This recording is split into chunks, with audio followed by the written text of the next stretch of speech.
El Cabildo Abierto del 22 de mayo de 1810.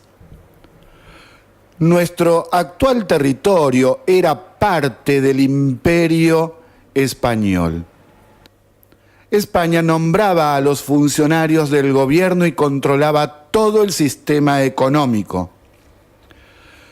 Se formó el Virreinato del Río de la Plata, con capital en la ciudad de Buenos Aires, y gobernaba desde el Cabildo, institución de gobierno de las ciudades más importantes. Cuando había un problema muy serio, se convocaba a un cabildo abierto. Esa institución era la unión de las autoridades del cabildo más los vecinos importantes de la comunidad, como el obispo, jefes militares, comerciantes, hacendados, etc. El día 19 de mayo de 1810, ante las noticias llegadas desde Europa en el sentido de que Francia se apoderó de toda España, los criollos solicitaron a las autoridades del Cabildo de Buenos Aires la realización de un cabildo abierto a través de Cornelio Saavedra y Manuel Belgrano. El 20 de mayo, el virrey Cisneros acepta realizar el cabildo abierto. El 21 de mayo, el cabildo reparte unas 3.000 esquelas de invitación a los vecinos más importantes de la ciudad de Buenos Aires. El 22 de mayo se reúne el Cabildo Abierto. Cornelio Saavedra, jefe de las fuerzas militares, toma el control de la Plaza de la Victoria, que hoy es Plaza de Mayo, y el ingreso al Cabildo Abierto. Como Saavedra quiere que el virrey caiga, solo permite la entrada a las autoridades del cabildo y a muchos de los criollos que también son de su idea. Por eso en el Cabildo Abierto no había más de 250 personas. Muchos no pudieron entrar, no los dejaron entrar. Lo que se discutió durante todo el día es la legitimidad o no del gobierno y la autoridad del virrey ante las noticias de la caída de España en manos de Napoleón Bonaparte. En estas discusiones hubo dos posiciones. Los que consideraban que la situación debía mantenerse sin cambios, respetando las autoridades existentes, y los que consideraban que debía formarse una junta de gobierno en reemplazo de las autoridades existentes. En estos debates quedó en claro que había una gran diferencia de criterios entre los españoles y los criollos. ¿Quiénes debían gobernar? ¿Los españoles, los criollos o una mezcla entre estos dos grupos? El obispo de Buenos Aires, Benito Lué y Riera, expresó que los criollos solo podrían gobernar cuando en estas tierras no quede un solo español. Juan José Castelli dijo que las autoridades locales fueron nombradas por las autoridades imperiales, que ya no existen y por eso pierden su poder. Entonces, el poder pasa al pueblo y es el pueblo el que debe elegir a sus representantes. Es decir, caducaron las autoridades españolas y por eso las que esa autoridad nombró no tenían más poder. Entonces, el poder vuelve al pueblo.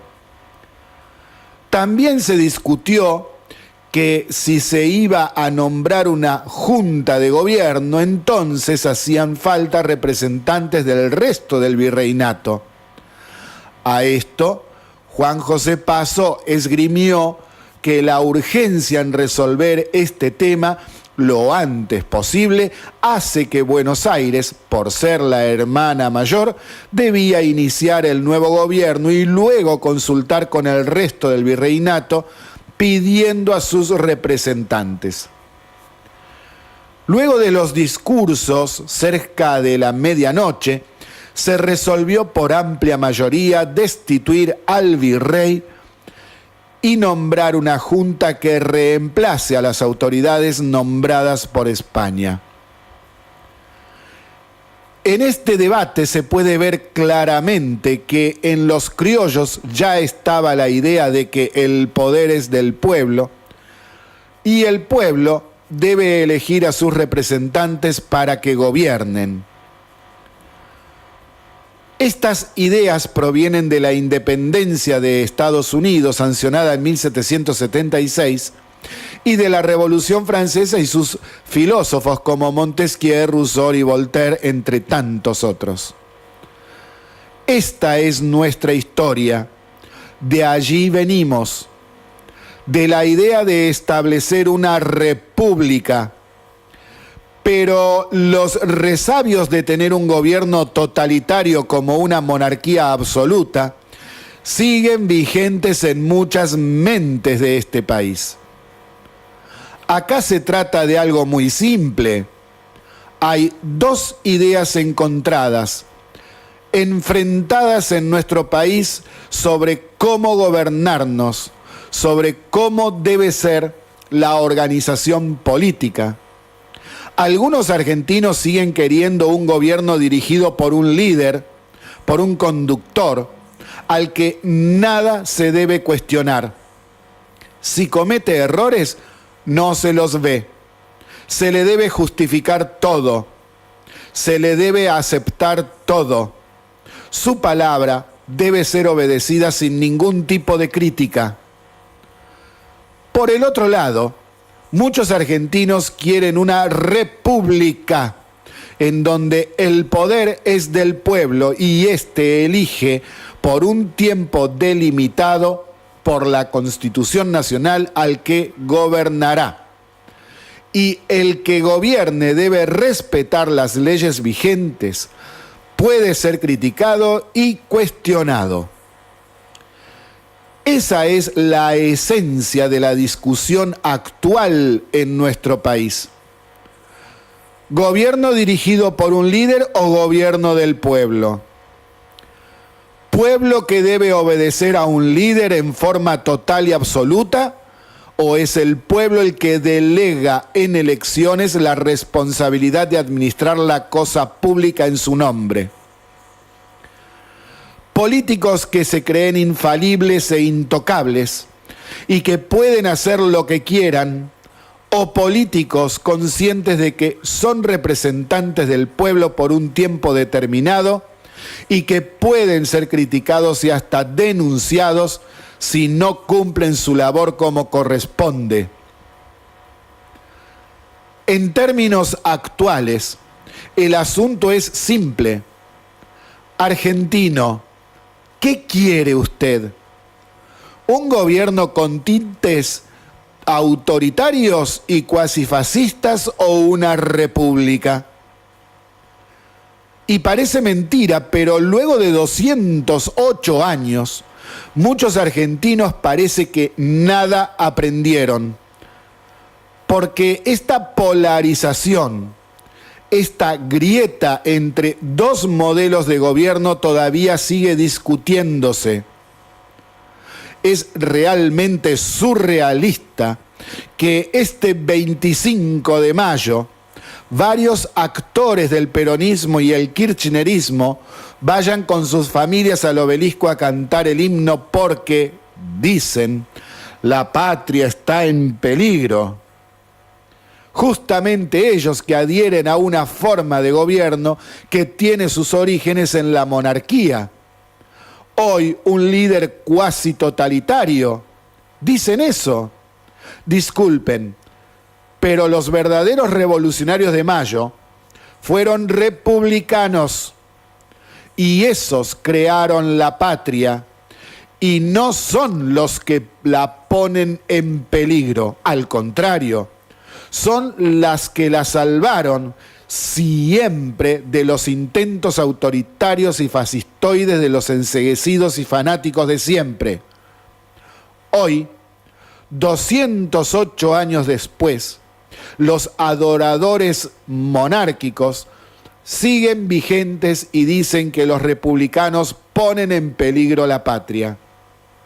Son tan ignorantes que nada aprendieron, nada entienden y nada podrán aprender. Este 25 de mayo, 208 años después, a la Argentina la seguimos teniendo dividida entre los autoritarios y los republicanos. Usted, este 25 de mayo, ¿en qué lado se encontrará? Así comienza Se Pudrió Todo. Ciudadanos, les informamos que desde ahora se pudrió todo. Buenas tardes, nos encontramos en esta hermosa tarde del 22 de mayo del 2018, justamente hablando de república o monarquía o fascismo o gobierno autoritario. Parece mentira, ¿no? Después de 208 años, después de todo lo que se ha vivido en este país, de todo lo malo y de todo lo lindo que se ha vivido en este país, que predomine esta dicotomía es realmente muy triste. Muy triste porque ya casi en todos los países del mundo esto no se discute más. Esto es muy viejo, ya está superado. No obstante, seguimos teniendo esta mentalidad autoritaria en mucha gente que le gusta el gobierno fuerte, que quiere un líder, que decida por él, que le solucione todos los problemas. El Estado que le solucione todos los problemas. Y bueno, este es el país que nos encuentra, en donde 8 millones trabajan y pagan impuestos y 21 millones cobran un chequecito a fin de mes. ¿Y cómo mantenés eso? Es imposible, no se puede. Ese es el resultado de tantos años de estar pensando que el Estado te tiene que solucionar todo. Y que venga un papito o una mamita para resolverme todos los problemas. Es la mentalidad que heredamos de España y que luego fue reforzada por muchos de los que llegaron a mediados del siglo XX, desde la Italia fascista derrotada. Mucha gente con esa historia de haber apoyado a Mussolini vino a vivir acá, escapándole muchas veces a la cárcel por las barbaridades que hicieron cuando estuvieron en el gobierno. Y acá se encontraron en ese momento con otro papito muy parecido a Mussolini.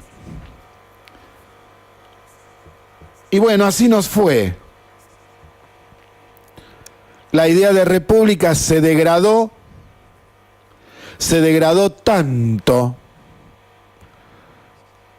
que muchos argentinos no tienen idea de lo que significa. Hoy, pleno siglo XXI, 208 años después de la Revolución de Mayo. Y me aterra tener que contarles esto. Hay muchos docentes que no tienen la más pálida idea de lo que significa república. Y dan clase. Y dan clase de historia. Y se supone que en estos días han estado hablando del 25 de mayo y la Revolución de Mayo de 1810. Me aterra pensar qué es lo que habrán dicho, qué es lo que habrán querido enseñar, cómo lo habrán hecho.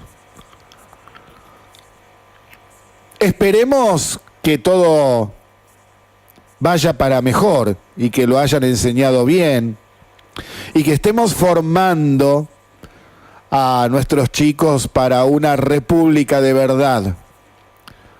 No como esto que hemos estado viviendo en estos 208 años, o mucho de estos 208 años, porque no todos fueron así, y eso también hay que decirlo. Pero nuestra historia nos debería enseñar y mucho.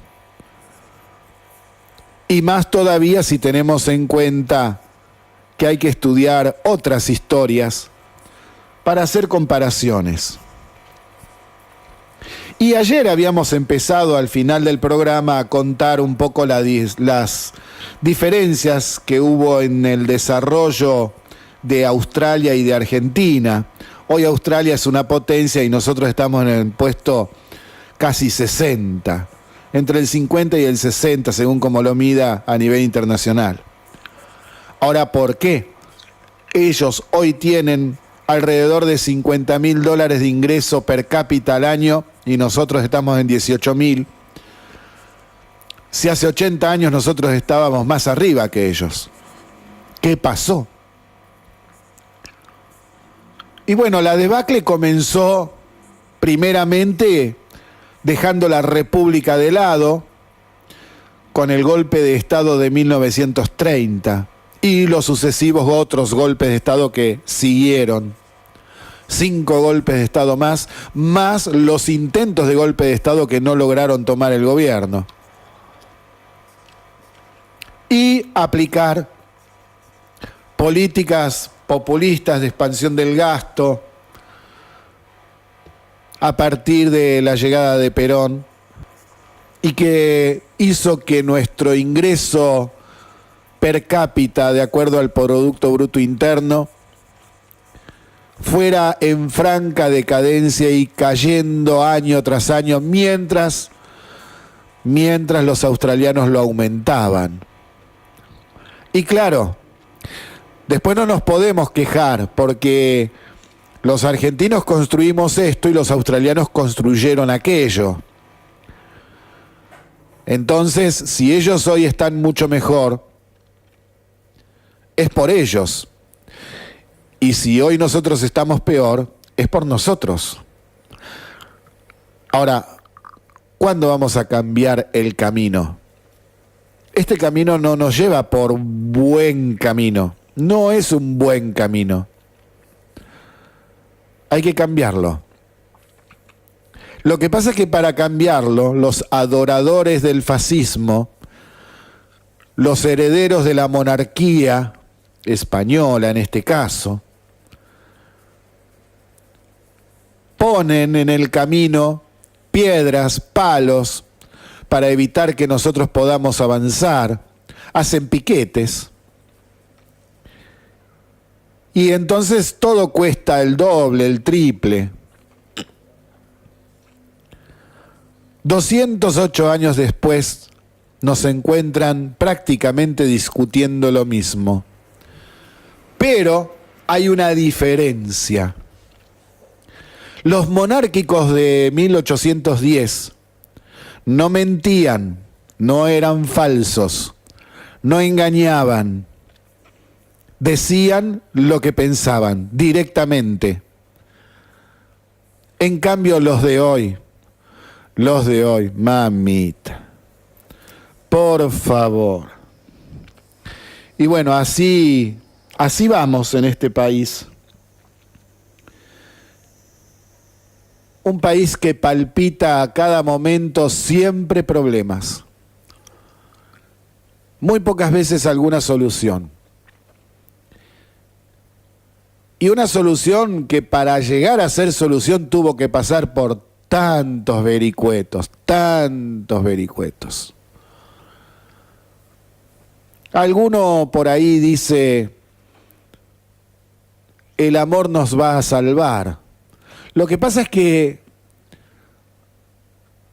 muchas veces me quedo pensando, sí, yo doy amor, pero ¿qué pasa del otro lado? Es un amor no correspondido.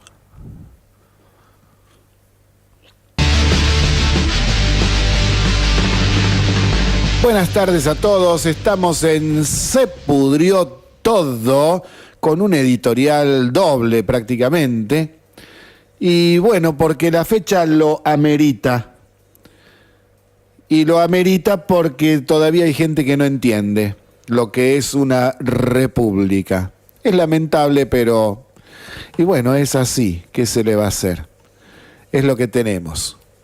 Por eso también la elección de ese tema de Sandro, primero porque lo estábamos debiendo para todas las fanáticas de El Gitano, y segundo ese tema porque estábamos hablando de que el amor todo lo puede, pero muchas veces es no correspondido. Es lo que pasa en la política, hay algunos que quieren y otros que solo buscan crear problemas para apoderarse del gobierno en forma chancha, mezquina, sin aportar absolutamente nada para construir una república de verdad. Bueno, no quiero hacer esto un tercer editorial. Vamos con Se Pudrió Todo, que tiene sitio web o bitácora o blog, donde encuentran los audios de los programas anteriores. Ayer a la noche, como les había prometido, subí el video de María Teresa Makovich, en donde muestra por unos segundos lo que sucede con un bebé recién abortado. Tienen documentos, informes, direcciones web de lugares para conseguir información y su dirección. La dirección de nuestro sitio web es sepudriotodo887.blogspot.com.ar y además estamos en Twitter, en Facebook, en Google Plus y en YouTube. También estamos ahí, en YouTube. Si nos quieren enviar mensajes, no solamente a través de las redes, sino por correo electrónico, les doy la dirección sepudriotodo887@gmail.com. Y así rapidito nos vamos al ámbito local, donde hay algunas cuestiones que hay que decir, hay que remarcar. Lamentablemente, las malas noticias siguen. Golpearon y maniataron a una familia en Barrio Güemes para robarle. Fueron dos hombres que... Y escuchen esto porque yo la verdad no... Parece sacado de una película yankee esto. A ver. Fueron dos hombres que luego de reducir y maniatar a dos mujeres y un joven, robaron varios elementos de la casa, principalmente electrónicos. Y luego lo insólito... Mientras estaba la policía en la casa relevando los testimonios de las víctimas, uno de los ladrones pasó por el frente de la casa. Al ser reconocido por una de las víctimas, la policía allí presente lo detuvo. Ahora están buscando al otro delincuente. Es de no creer. Bueno, ojalá todos los delincuentes fuesen así, ¿no? Porque serían más fáciles de agarrarlos.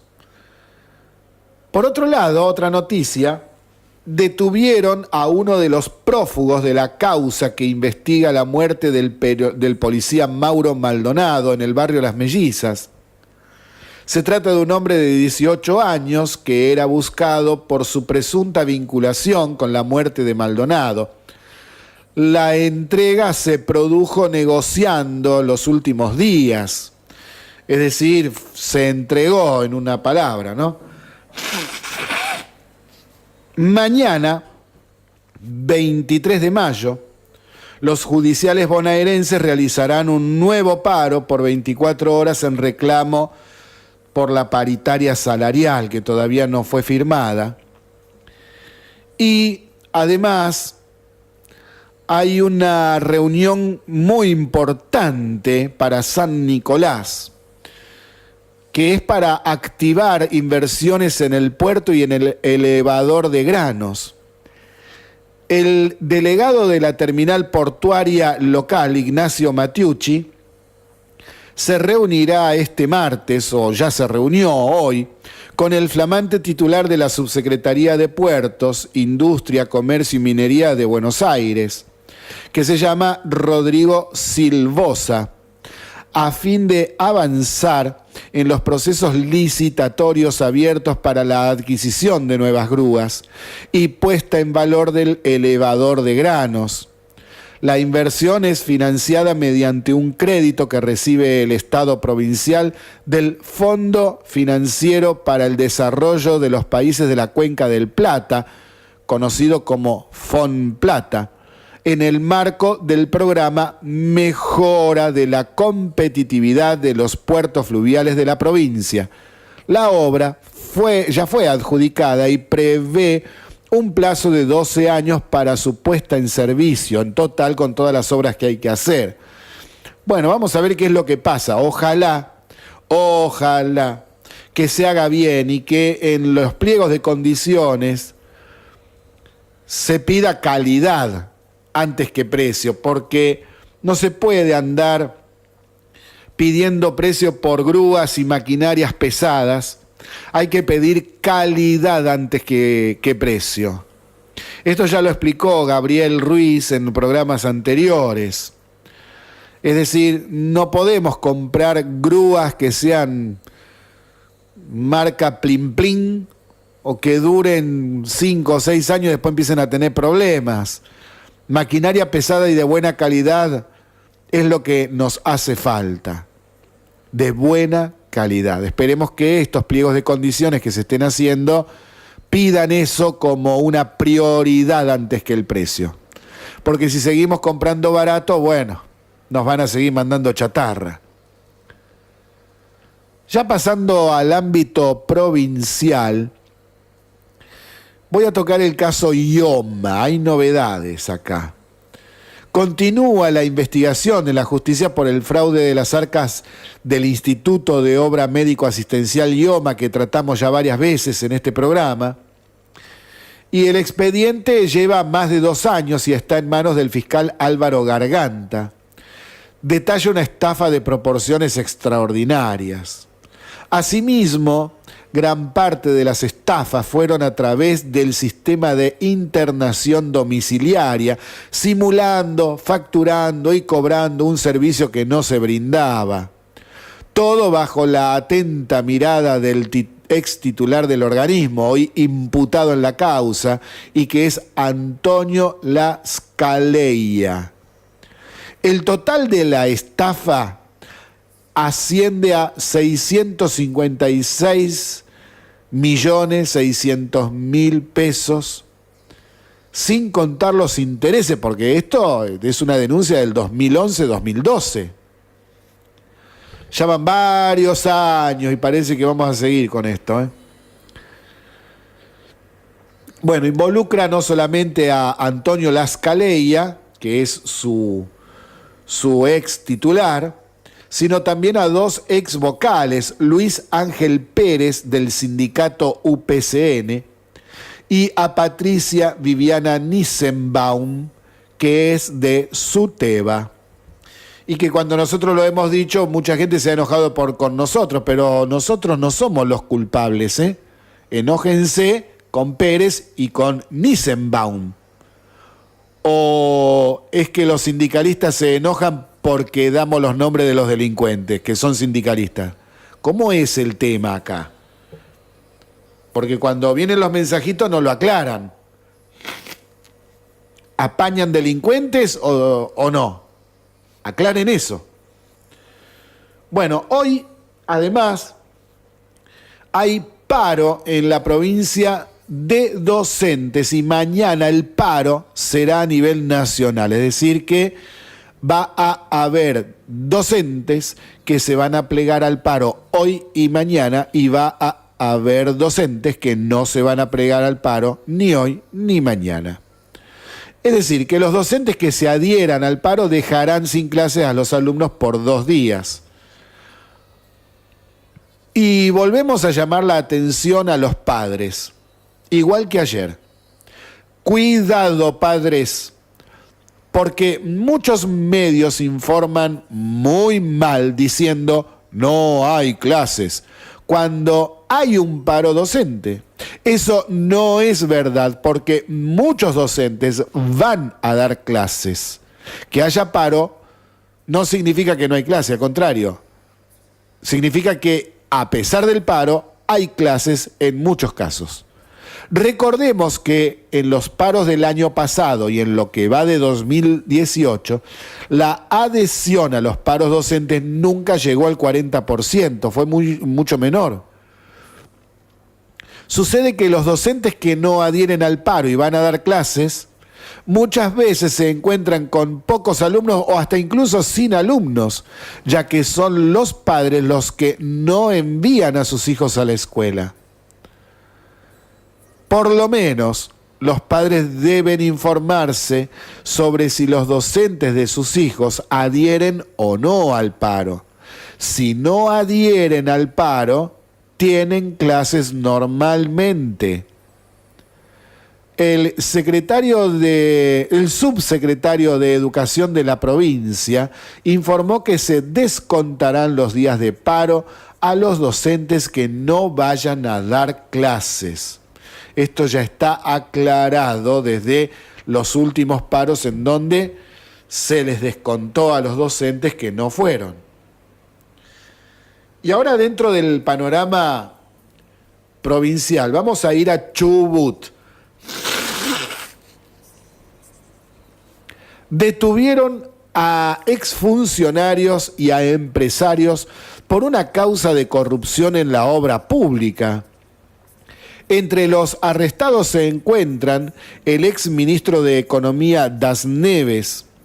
Se allanaron 2 viviendas del fallecido gobernador, porque Das Neves falleció hace poco. Si no hubiese fallecido, él mismo en este momento estaría detenido. Los detenidos, además de el secretario o el ex ministro de Economía, son ese ex ministro de Economía que se llama Pablo Oca, el ex jefe de gabinete de Das Neves que se llama Víctor Hugo Cisterna, y el ex secretario privado del ex gobernador de Das Neves que se llama Gonzalo Carpintero. Además de estos personajes de la gobernación de Chubut, hay varios empresarios ligados a actividades de la construcción que fueron detenidos. En total hay 11 detenidos. Es decir, esta causa avanzó un poco más. Y es una causa mucho más nueva que otras de a nivel nacional también muy conocidas, en donde se avanza muy despacio y hasta incluso hay retrocesos muy graves, como el caso de Cristóbal López o el de Báez. Y ahora a la noticia del momento, pero también lo pongo dentro de lo que es el ámbito provincial, porque justamente es de la ciudad autónoma de Buenos Aires. Es decir, es como una provincia más.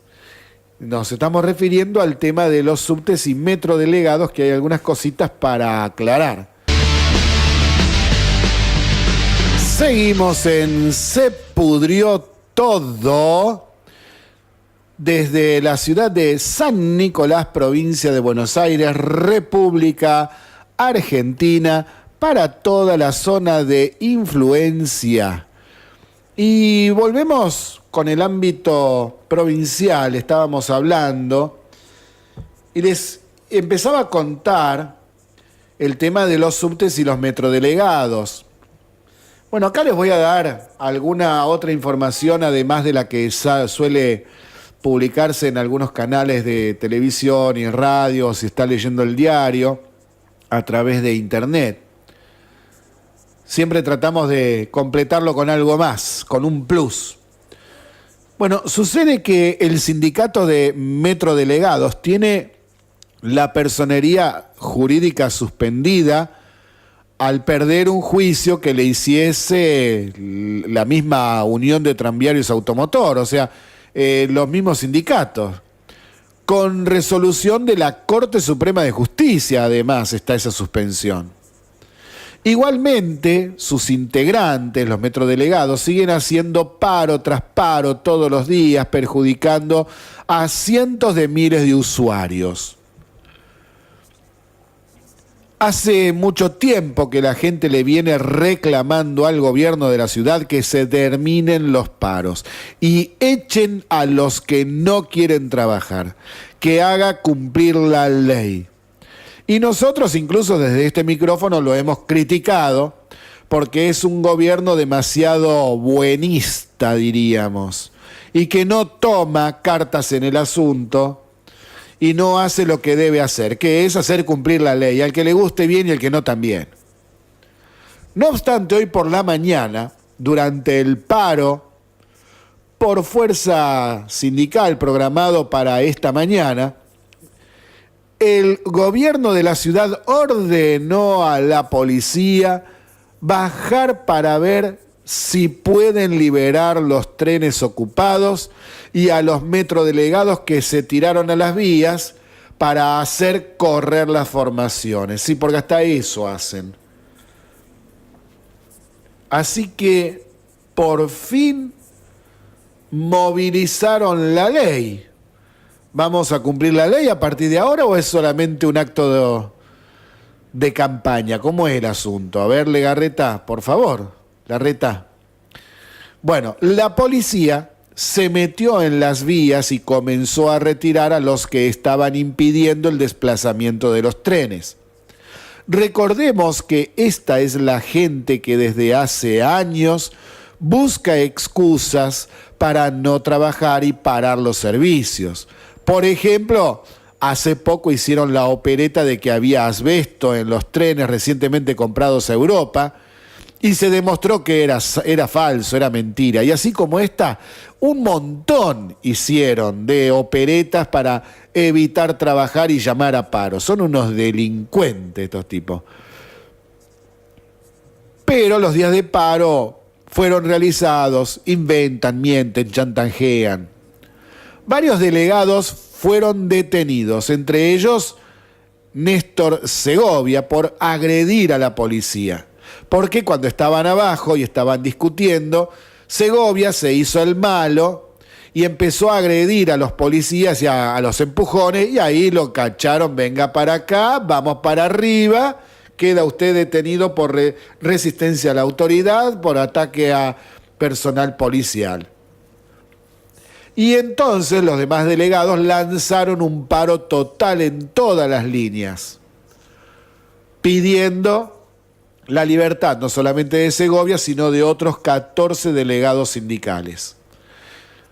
En tanto, Metrovías, que es la empresa que gestiona los subtes, señaló a través de un comunicado que los telegramas de suspensión enviados por la compañía ya ascienden a 114, originados en acciones ilegales tales como la ocupación de instalaciones, apertura de puertas de emergencia y o liberación de molinetes para facilitar la evasión, o directamente impedir la normal prestación del servicio.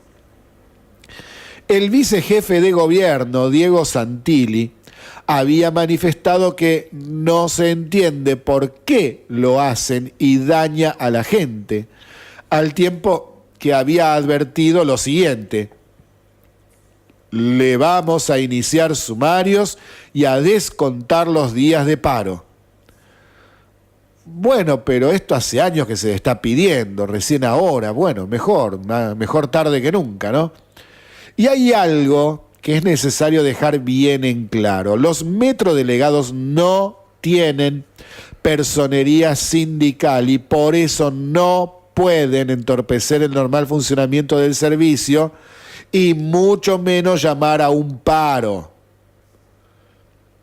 Y como para tener mejor idea de la catadura moral de esta gentuza, Les comento algo que es de terror y que fue publicado recién hace un ratito por las redes sociales. Sucede que parece que se les filtró un videíto a esta gente. Porque en medio del conflicto, Segovia y otros delegados filmaron un video en el que se los muestra publicando en las redes sociales mentiras. Por ejemplo, decía Segovia, para publicar en Facebook y en Twitter, poné que están tirando gases lacrimógenos, y no se veía ningún gas. Era todo mentira. Y dice, bueno, pero esto lo pongo, sí, vos ponelo, le decía. Y poné que nos están pegando. Y que nos estamos defendiendo con piedra y ellos también nos tiran piedra. Vos poné. Está en un video que está dando vuelta por todo lo que es Twitter principalmente. Se les escapó. Bueno, eso es para que vean, porque además en la imagen se ve perfectamente que está arriba de un coche, Segovia con esta gente, y abajo están los policías y no están tirando gases, no se están moviendo, están quietos. Y ellos mismos, hay uno que le pregunta, pero no es verdad, ¿lo pongo igual? Sí, vos ponelo. Bueno, así son, hacen operetas y hay mucha gente después que se las cree. Oh, están reprimiendo y los policías no estaban haciendo nada. Y otra noticia que tampoco podremos dejar pasar, aunque no es de ahora, lo que pasa es que se dio a conocer ahora. La diputada provincial del bloque de Unidad Ciudadana, es decir, el kirchnerismo, llamada Susana González, fue detenida en un control policial y el control de alcoholemia le dio positivo. Sucedió en la localidad de Berisso antes de Pascuas y recién ahora se da a conocer. González se quejó porque le retuvieron el auto y tuvo que pagar una multa de 5.000 pesos. Ahora, fíjense en el argumento que dio la diputada Susana González para justificarse, que fue una maniobra del municipio gobernado por Cambiemos para perjudicarla. González, ¿tenía alcohol o no tenía alcohol? Tenía, le dio positivo, chao, listo. Fíjense cómo son estos tipos y estas tipas que siempre quieren justificar todo por otro lado que no tiene nada que ver. Se cree que somos todos idiotas. El delirio paranoico para querer justificarse la pinta de cuerpo entero. Señora, usted sabe que si bebió alcohol no debe manejar. Punto. Listo. Y a otra cosa se terminó. Y bueno, ¿qué le vamos a hacer? Vamos al panorama nacional, que tenemos algunas cuestiones que son realmente... a ver.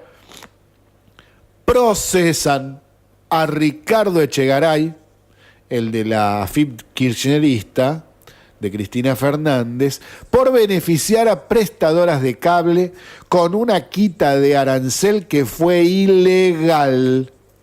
Lo estableció el juez federal Sebastián Casanelo, que procesó al ex jefe de la AFIP, Ricardo Echegaray, por el delito de negociaciones incompatibles con la función pública. Dispuso además un embargo sobre sus bienes por 10 millones de pesos.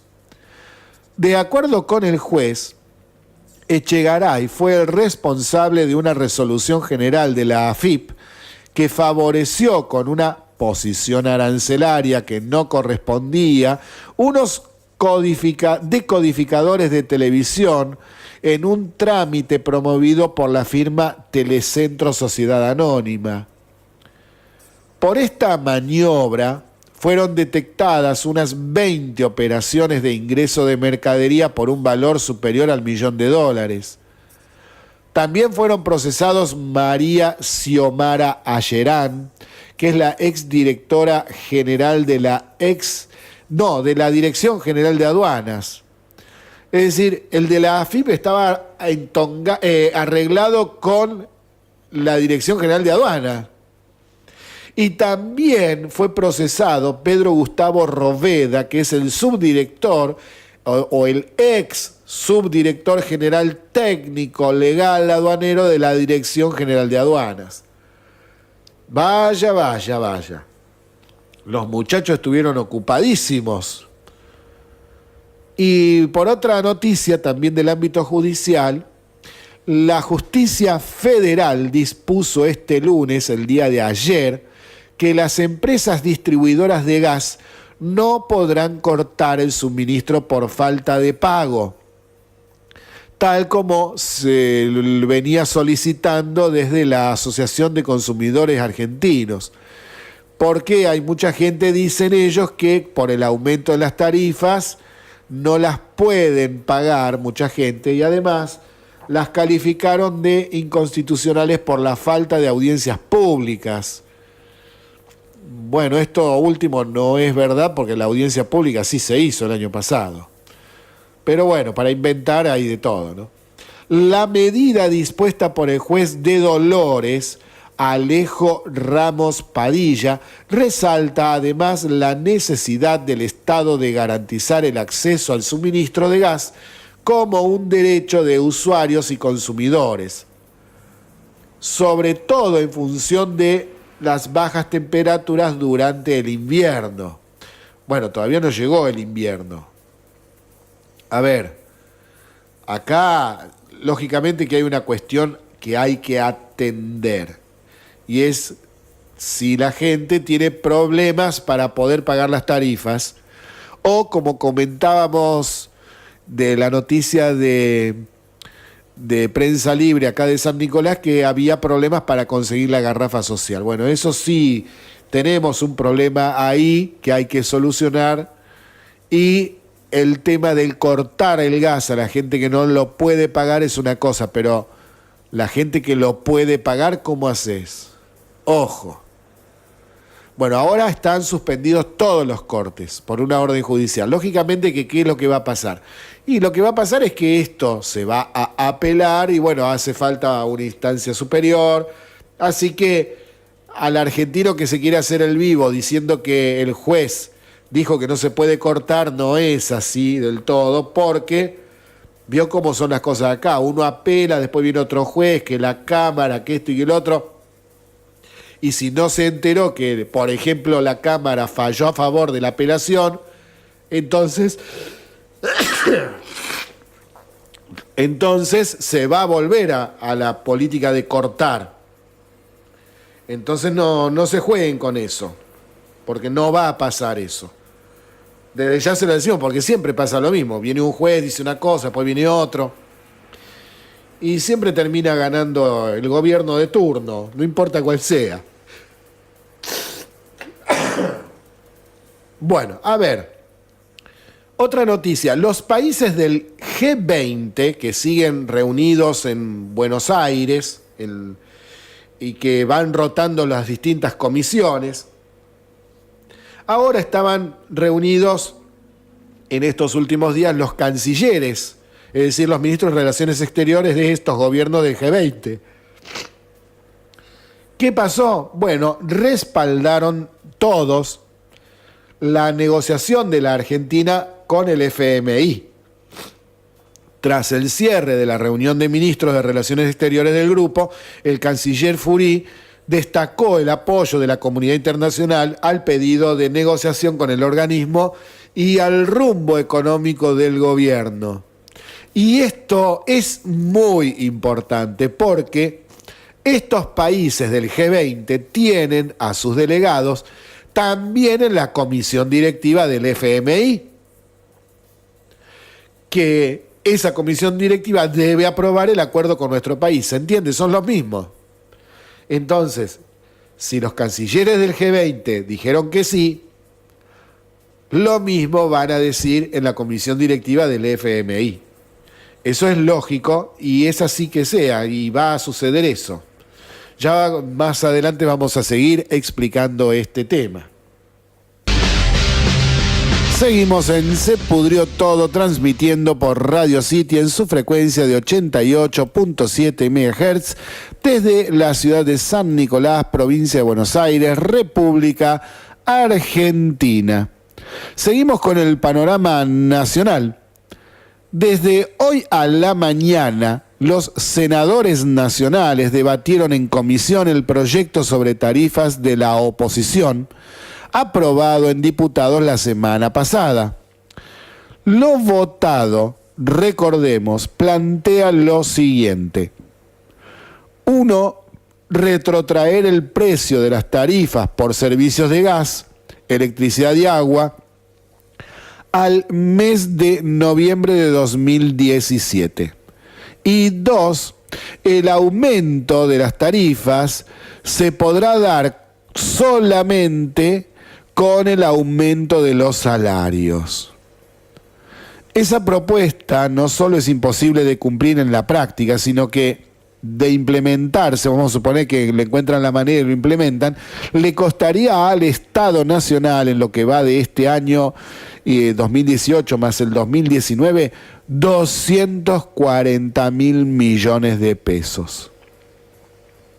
Ahora, fíjense cómo son estos de la oposición, porque lo que hoy se está haciendo de parte del gobierno nacional ya fue votado por estos mismos diputados y senadores a fin del año pasado en la Ley de Presupuesto Nacional. Esto ya está. Entonces, fíjense cómo hacen. Primero te votan algo y después, porque es mejor estar en contra para ganar algunos votitos más, porque hay mucha gente que está disconforme, entonces ahora me hago el que estoy en contra. Es decir, te votan una cosa, vos a esa cosa la tenés que cumplir por ley, y después te presentan un proyecto y te complican eso que tenés que cumplir porque dicen que tenés que volver para atrás. No sé si se alcanza a entender, no sé si me hago entender yo. Porque es demencial lo que están haciendo. Los peronistas votaron este aumento de tarifas, junto con la gente de Cambiemos y otros partidos más. Y ahora, porque armaron toda la opereta del aumento y qué sé yo, entonces ven que hay gente que está descontenta, entonces es mejor estar en contra de lo que ellos mismos habían aprobado a fin del año pasado. Y entonces, ¿cómo podés gobernar un país de esa manera en donde te votan un presupuesto que tenés que cumplir durante todo el 2018, pero no llegamos ni a la mitad del 2018 y ya la misma oposición te está diciendo que tenés que hacer otra cosa? ¿Se dan cuenta por qué este país no es previsible, no vienen inversiones, nos dicen que estamos todos locos? Esto no pasa en ningún lugar del mundo, ni en los países africanos pasa. Y no estoy exagerando, estoy diciendo la verdad, no pasa ni siquiera en los países africanos. Pichetto hoy a la mañana, al entrar al Senado, a la prensa le hizo declaraciones y dijo que no le importaba si lo que se propone era aplicable y razonable. Así clarito lo dijo para todos los noticieros que estaban en la puerta de entrada al Congreso. No le importaba si lo que se propone era aplicable y razonable. No va por ahí, dice él.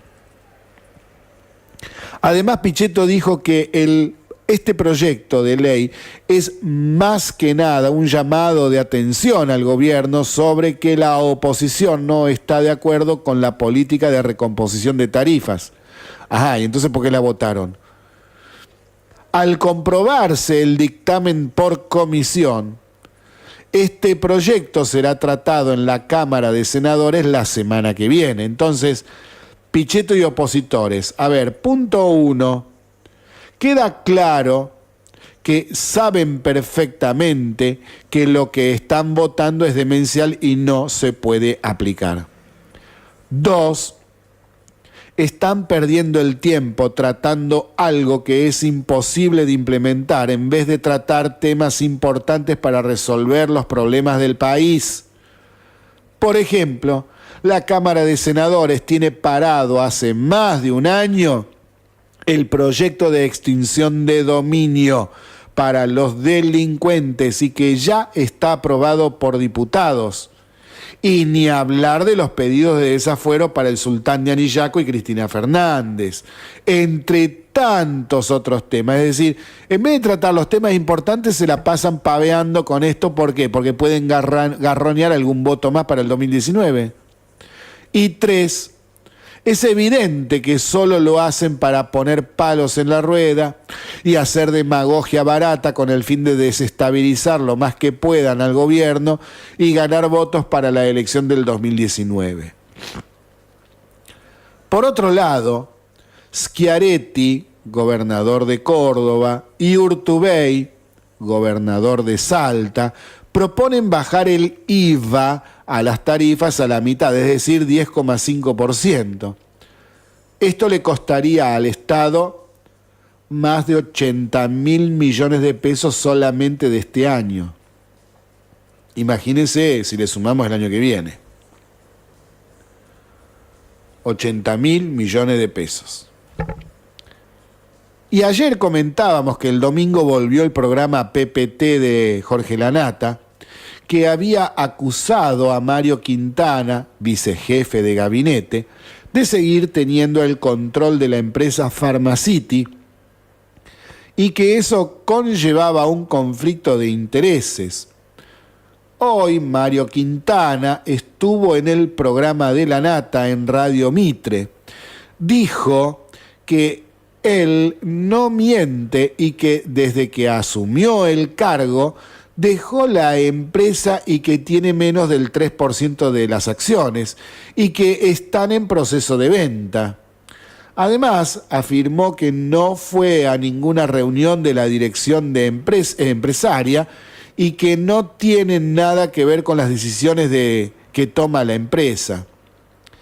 Encima aclaró que toda la documentación la tiene la Oficina Anticorrupción y que puede ser consultada. Ahora, acá me quedan algunas cosas como para decir. No me puedo callar. Ya me conocen, yo no me puedo callar.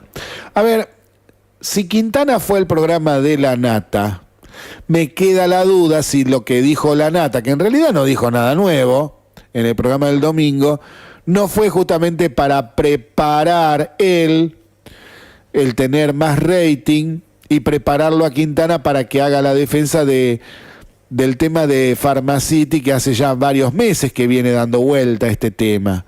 Es como para darle prensa y que Quintana pueda dar su explicación por los medios y que le presten atención. No sé, me queda la duda de si no está hecho a propósito esto, no sé. Yo, ya me conocen, soy muy, pero muy mal pensado, o bien pensado, según como lo miremos. Y por otro lado, a ver, estar discutiendo esto no tiene el menor de los sentidos. Porque la Oficina Anticorrupción ya tiene todos los papeles. La información es pública.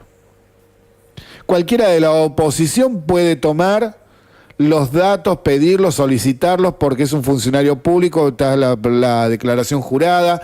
Cualquiera puede acceder. ¿Y qué pasa? ¿No les interesa o no encontraron nada malo? Porque lo que dijo Lanata no tiene nada, no hay ningún delito, por ejemplo. Y como decimos siempre, acá el problema es que estamos discutiendo pavadas, que estamos discutiendo cosas que no van, que estamos en el siglo XXI y parece que muchos no se enteraron.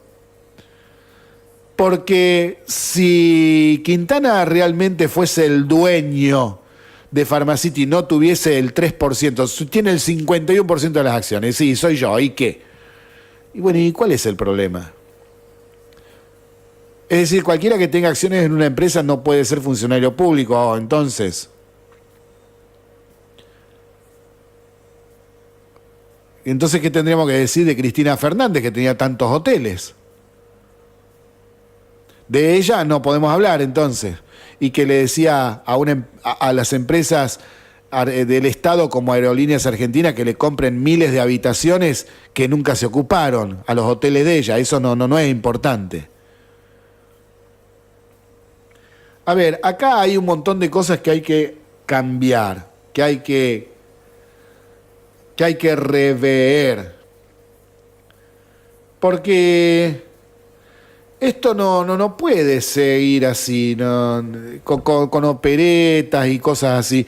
Esta es, para mí es una clara operación de prensa de parte de Lanata y el gobierno como para ir poniendo y posicionando a Quintana y que dé su explicación, nada más que para eso, pero ni siquiera tendría que hacer eso Quintana, porque en un país serio esto ni se habla. A ver, como decíamos ayer, Pharmacity no, Uber no, Amazon no, eBay no, low cost no. Tenemos el país lleno de genios del me quiero quedar en 1950, si así estábamos bien. Atrasan 100 años, papá. 100 años. Uber, low cost, cadenas de farmacia, Amazon, eBay. Todo lo que funciona en el mundo, acá es un problema. El gobierno argentino, el argentino medio, porque el gobierno también está metido en esto que, por ejemplo, no quiere a Uber en la capital federal. El argentino medio añora el barro, la caca, como una especie de religión, el miedo al progreso, paralizante para el hombre del mate en mano. No se puede hacer nada. Y bueno, así vamos. Somos Argensauria. Mientras el mundo pasa por otro lado, papucho. Por otro lado, se nos matan de risa. Se nos matan de risa. Bueno, a ver, pasando a internacionales, vamos a hablar otra vez de Venezuela igual que ayer. Solo 9 países reconocieron la reelección de Maduro en la fraudulenta elección del domingo pasado. Los países que reconocieron esa elección como válida son Bolivia, Federación de Rusia, China, Irán, Siria, Nicaragua, Cuba, El Salvador y Turquía. Queda claro, sabiendo las características políticas e ideológicas de los gobiernos de esos países y la total falta de calidad institucional, qué es lo que pasa en Venezuela. Queda clarísimo. Vamos a ver lo que decíamos ayer respecto de las elecciones. Elecciones en Venezuela. Elecciones. Es solo un decir, elecciones. Porque todo fue una fantochada. Hay varias cosas para decir de lo sucedido en Venezuela el domingo 20 de mayo del 2018.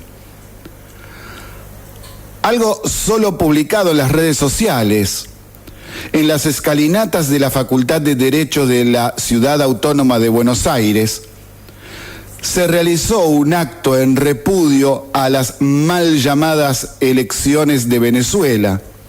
Fue organizado por venezolanos residentes en Argentina. Y algo que sí fue publicado por un solo medio es que Maduro, al salir de votar, fue transmitido por cadena nacional saludando a la gente, pero solo lo enfocaban a él. ¿Por qué? Nos enteramos por un periodista internacional que se metió en la comitiva y lo filmó desde atrás. Maduro levantaba las manos y saludaba hacia nadie. Nadie había. Y un tipo al lado con un radiograbador que tenía sonidos de gente vitoreándolo. Un bochorno. Y así como nadie había en la escuela donde fue a votar, casi nadie fue a votar en toda Venezuela.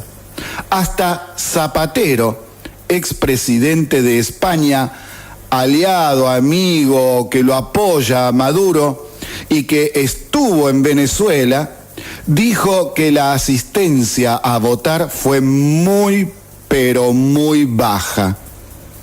Se estima que variando las ciudades y pueblos, solo fue entre el 25 y el 10% del electorado. Pero por las redes sociales y por periodistas que pudieron entrar al país, este domingo se difundieron fotografías de los centros de votación.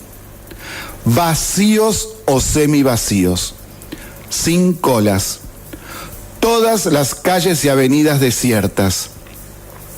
Tan alta fue la abstención que Maduro extendió el horario estipulado para la votación y que vencía a las 18.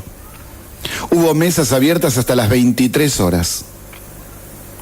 Además, luego del voto que hacían con el llamado carnet de la patria, sus votantes pasaban a retirar dinero y un bolsón de alimentos en los puestos que estaban a unos 20 metros de las escuelas donde se votaba, algo prohibido totalmente por la ley electoral. Igualmente, Maduro se aseguró la reelección haciendo trampa y tomando medidas inconstitucionales, ilegales y totalmente reñidas con la democracia. Por eso es que los venezolanos, en su gran mayoría, ayer no fueron a votar. Y eso demuestra que si hubiese habido elecciones limpias, perdía estrepitosamente. ¿Cuáles fueron las trampas? Varias. Vamos a enumerar algunas. 1. La manipulación de la fecha. El Consejo Nacional Electoral anunció recién el 7 de febrero de 2018 que se votaría el 22 de abril de 2018. El plazo era de apenas 74 días, cuando en 2012 el llamado se había realizado con 390 días de antelación. Es evidente que eso favorece al oficialismo, que ya tiene resuelto el candidato y vive en campaña permanente. Organizar todo con tan poca antelación es prácticamente imposible para la oposición. Luego extendieron el plazo un mes más, hasta el 20 de mayo de 2018. 2. Proscripción de candidatos. A Leopoldo López lo sacaron del juego hace tiempo. El 12 de septiembre de 2015 lo condenaron a 13 años y 9 meses de prisión en un juicio totalmente armado.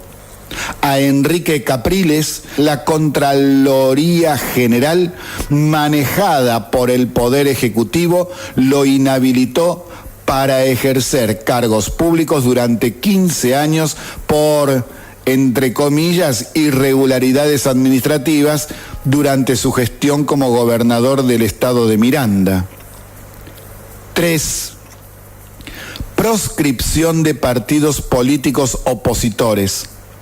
La ANC les quitó la personería a los partidos que rechazaron las elecciones municipales realizadas en diciembre de 2017. Un bochorno donde Maduro las declaró fraudulentas en todos los municipios donde perdió. Los partidos ilegalizados fueron primero Justicia, de Capriles, Voluntad Popular, de López, y la Mesa de la Unidad Democrática, que es la alianza que se impuso en 2015. Los otros 2 candidatos que fueron habilitados son una chantada inventada por Maduro para escapar de las críticas sobre que sería una elección democrática. Uno es el pastor evangélico sin partido político y ni presentó afiliaciones. El otro es un chavista que se hizo opositor también con un partido que no cumple ningún requisito. Y hay 2 candidatos más que no existen. 4. Sobre registro de votantes. Otra estrategia oficial para disminuir los riesgos a su mínima expresión es que no puedan votar los electores que más rechazan al gobierno. Para conseguirlo dieron apenas 20 días para que las personas que no figuraban en el registro electoral pudiesen anotarse. Este lapso resultó insuficiente para que se inscribieran los casi 2 millones de jóvenes con edad de sufragar y para que actualizaran sus datos alrededor de 1,5 millones de electores residenciados en el exterior, emigrados recientemente. 5. Un sistema de votación sin auditorías ni controles. Desde 2004, cuando Venezuela adoptó el sistema de voto electrónico, la firma Smartmatic, contratada para desarrollar el software o programa, ejerció una auditoría de cada proceso electoral. En los comicios del 30 de julio de 2017, convocados para elegir a los miembros de la Asamblea Nacional, la compañía aseguró que el Consejo Nacional Electoral realizó un fraude para sumar al menos 1 millón de votos a los candidatos oficialistas. Ni la justicia ni la Contraloría investigaron la denuncia. Los comicios de este domingo pasado, el 20 de mayo del 2018, se realizaron con el mismo sistema, pero sin las auditorías de Smartmatic, que se fue del país. Al mismo tiempo, se le prohíbe la observación a distintos organismos nacionales e internacionales que hasta 2015 podían monitorear el proceso, como la Organización de Estados Americanos, el Centro Carter y el propio OEV. 6. Compra de votos y extorsión. El propio presidente lo reconoció luego de sufragar en las elecciones regionales del año pasado. Dijo: aquí el que haya votado con su carnet de la patria tendrá un premio de la República. Mala idea no es, deben ser premiados aquellos que participen. Fin de la cita. El carnet de la patria es una de las herramientas fundamentales. Es un documento que tienen que tramitar todos los que reciben algún beneficio del Estado. La otra son puntos rojos, carpas que instala el partido chavista en las inmediaciones de los centros de votación, algo que obviamente está prohibido. Los electores tienen que ir a presentarse ahí. Así saben quién fue a votar y quién no. Incluso les pueden ofrecer bolsas de comida, bonos con dinero y cosas así. Funciona como un mecanismo de control.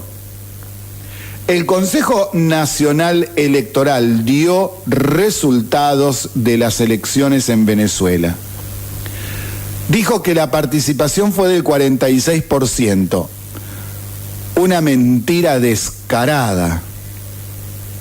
Maduro de ese 46% obtuvo, según las mentiras del Consejo Nacional Electoral, 6.157.185 votos. Falcón, el chavista que se hacía el opositor, 1.909.172 votos. Javier Bertucci, el religioso, 925.042 votos. Y luego, bueno, viene Reinaldo Quijada con 34.614 votos, pero no existe. Queda en claro en este proceso electoral que todo fue una fantochada. De toda esta fantochada vamos a rescatar 3, como para que quede bien en claro. Que es una flagrante mentira la que participara el 46% de los electores, que la cantidad de votos se debe a que otra vez inflaron los de Maduro, inventando votos, y que el sistema de votación con computadoras facilita el mentir. No se puede hacer una auditoría como corresponde. Y eso es algo que no se debe permitir en nuestro país, porque hay muchos que quieren el voto electrónico. Estamos en Se Pudrió Todo, transmitiendo desde la Radio City en su frecuencia de 88.7 MHz desde la ciudad de San Nicolás, provincia de Buenos Aires, República Argentina. Y ya que estamos en la Semana Patria de nuestro 25 de mayo, vamos a ver qué es, desde el punto de vista de nuestra historia, lo que sucedió por aquellos días de 1810, poniéndonos a ver qué es lo que sucedía, cuáles son los hechos. Para explicar este 25 de mayo de 1810, vamos a comenzar con las invasiones inglesas al Río de la Plata en lo que sería 1806 y 1807. Lo que hoy es Argentina, antes de su independencia, era parte de la corona española. Sí, éramos parte del Imperio Español. Los españoles nombraron un virrey y la capital del virreinato del Río de la Plata era la ciudad de Buenos Aires. El virreinato se sostenía económicamente con las minas de plata de Potosí, ubicadas al sur de la actual Bolivia, que también era parte del virreinato del Río de la Plata.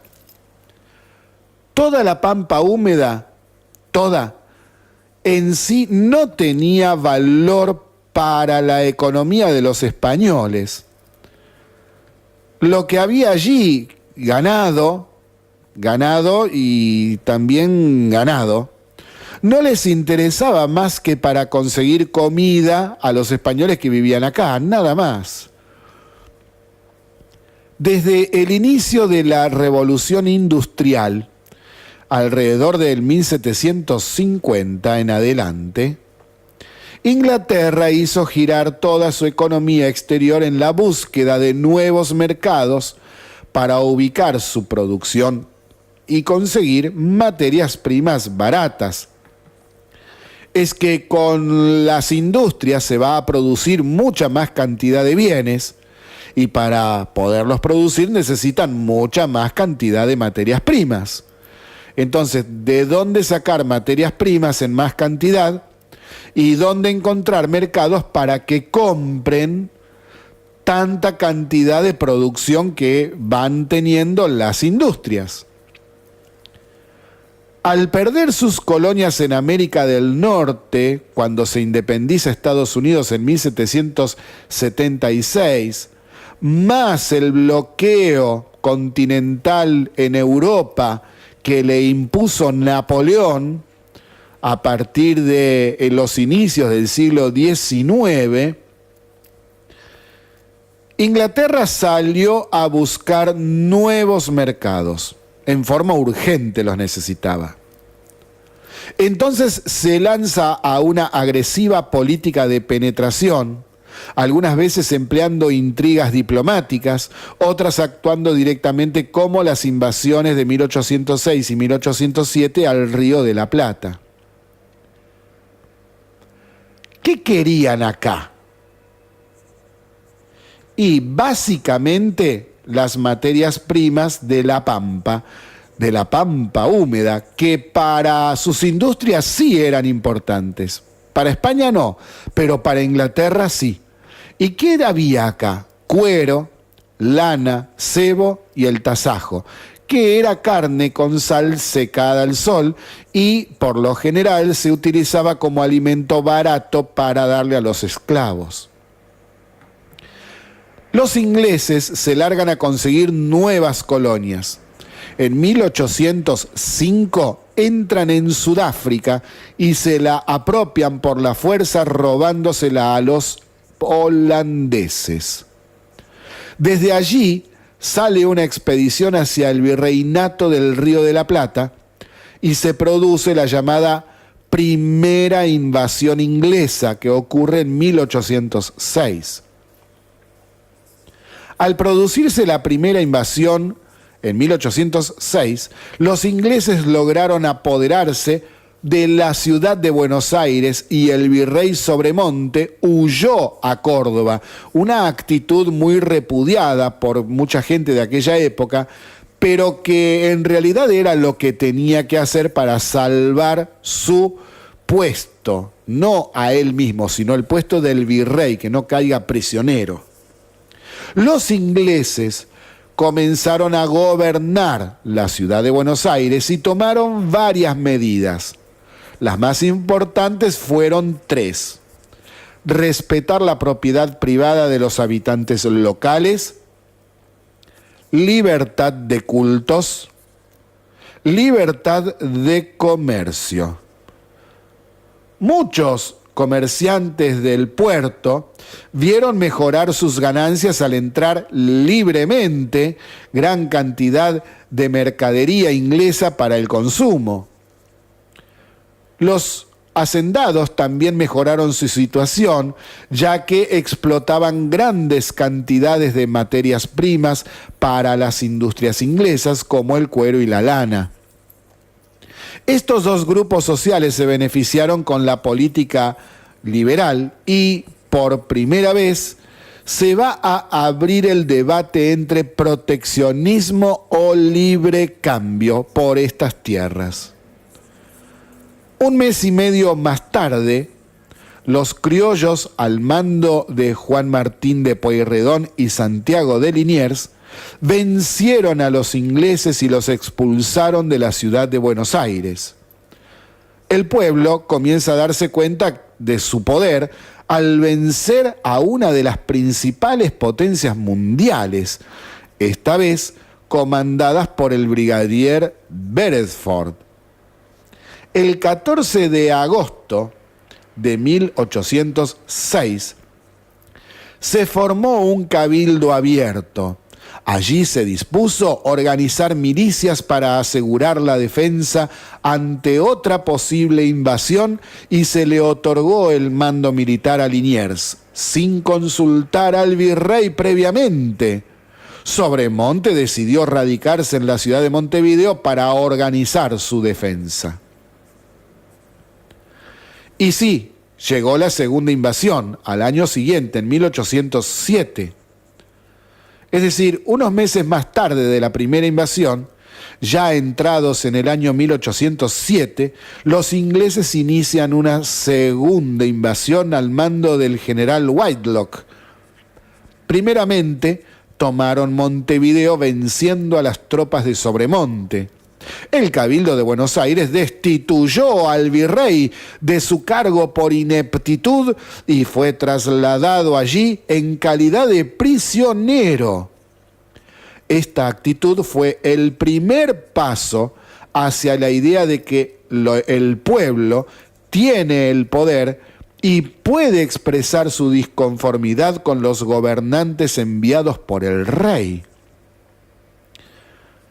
Los ingleses inician el ataque a Buenos Aires en el mes de julio, pero son derrotados por los criollos al mando de Liniers. Entonces, los dos intentos de invasión militar fracasaron.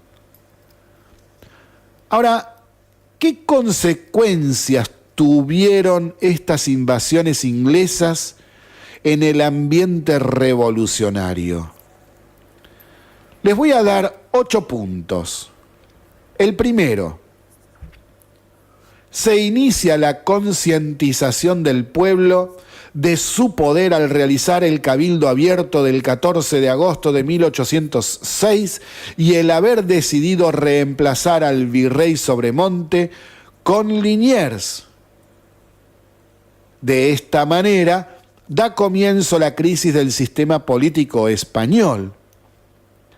Segundo, el poder del pueblo también se vio fortalecido al derrotar militarmente a una de las principales potencias mundiales, Inglaterra.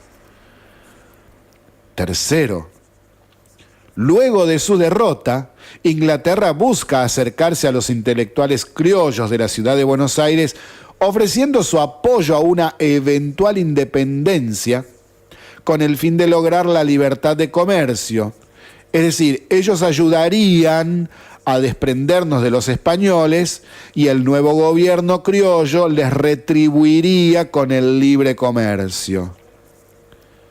Cuarto, los criollos, luego de la primera invasión, comenzaron a organizarse militarmente. Y durante la primera invasión. Quinto, hacendados y comerciantes de La Pampa y del puerto comenzaron a apoyar las ideas del libre comercio al comprobar que a ellos los benefició más que el sistema monopólico español. Sexto, muchos criollos veían en la independencia de Estados Unidos un ejemplo a seguir y tomaron muchas de sus ideas. Séptimo, la Revolución Francesa y las nuevas ideas que consagraban los derechos individuales de los individuos también fueron ejemplos a seguir para organizar nuestra forma de vida. Octavo, la acción realizada por Francisco Miranda en Venezuela y Antonio Nariño en Colombia, tendiente a lograr la independencia de los territorios americanos que eran gobernados por el rey español, también fueron inspiradores de ideas revolucionarias. Y se inicia este debate que hablábamos recién sobre proteccionismo o libre cambio, liberalismo económico. A raíz de la puesta en práctica del liberalismo económico durante la primera invasión inglesa, comerciantes de Buenos Aires y hacendados comienzan a presionar a las autoridades para la liberalización de las actividades comerciales, ya que todas se encontraban controladas por el monopolio español. A los hacendados los beneficiaba porque podían vender su producción de materias primas en mayor cantidad.